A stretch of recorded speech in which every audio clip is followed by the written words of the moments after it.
Does this mean they're good again? You guys have to give me a moment here. It's been almost 3 weeks. I'm almost forgetting how this feels. Oh, everybody's hands go up, way up, as the Nashville Predators defeat the St. Louis Blues by a score of 4-2 at Enterprise Center in St. Louis. The Preds finally get their 10th win of the season.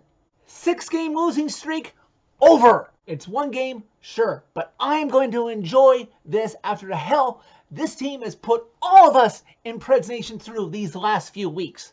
The team came out fired up for the game tonight. Only 20 seconds into the game, Victor Arvidsson comes down the right wing boards and gets hit into the board, but gets a shot on Binnington, and the rebound comes flying over to Philip Forsberg, and Binnington has no chance to get back over across the net, and Forsberg is able to fire in his 10th of the season into the net.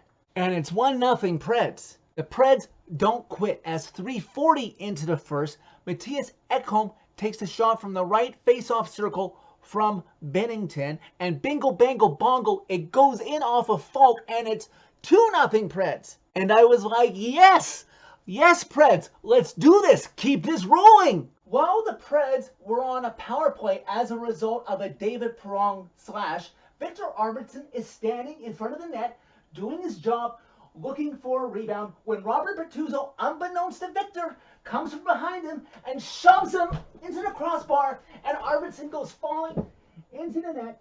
The refs naturally see it and call the penalty on Bertuzzo, and Bertuzzo protests, but he sees the refs aren't looking and gets another free shot on Arvidsson, who's trying to get up, and knocks it back down again. The refs weren't looking for the second penalty. As sad as it is, okay, I can buy that.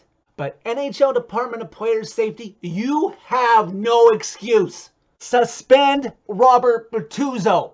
The Preds get reminded that they are not completely fixed yet, as Klim Koskin gets his first NHL goal with 6:05 left to go in the first, and the Blues have cut the Preds lead to 1. But the Preds would get their 2-goal lead back, as near the end of the first, Matthew Olivier, the recent call-up from the Milwaukee Admirals and favorite of coach Pierre Laviolette, drives the net at Jordan Binnington, and Colton Sissons is there for the rebound as he scores his 6th goal of the season, and the Preds are up 3-1. And that's how the period would end. Nothing negative on the scoreboard in that second period for the Preds, but in personnel, it is announced by Preds PR that Victor Arvidsson has left the game and will not return as a result of a lower body injury delivered to him by Robert Bertuzzo. Again, NHL player safety.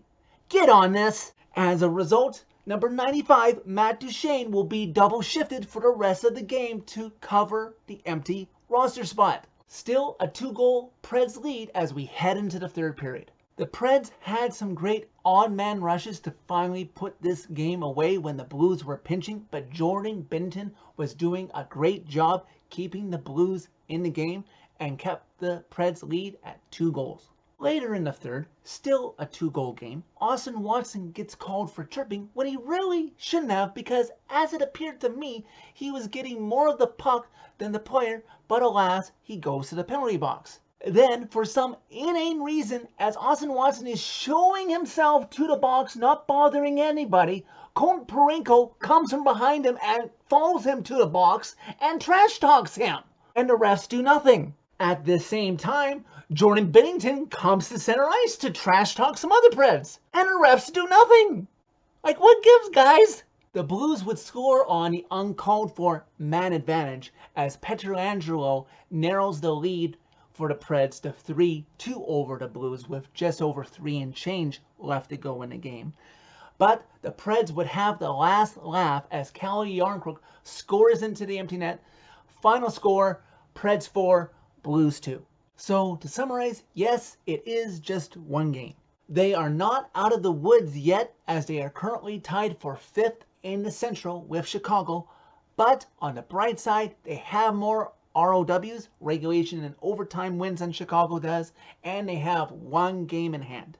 They are 5 points back of Winnipeg in the Central and 3 points back of Vegas in the wild card, who just got a huge favor from Edmonton tonight as they went into Vegas and defeated the Golden Knights.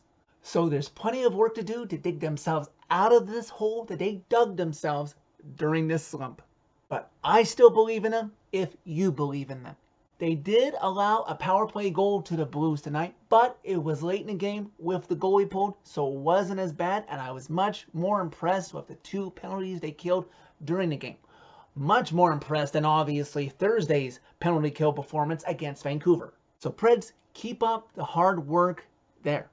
What better way than to continue this progress than against this very same team Monday night at Bridgestone?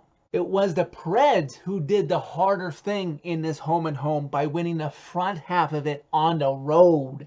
And Rene, he's my boy, but I would go again with UC Saros on Monday night.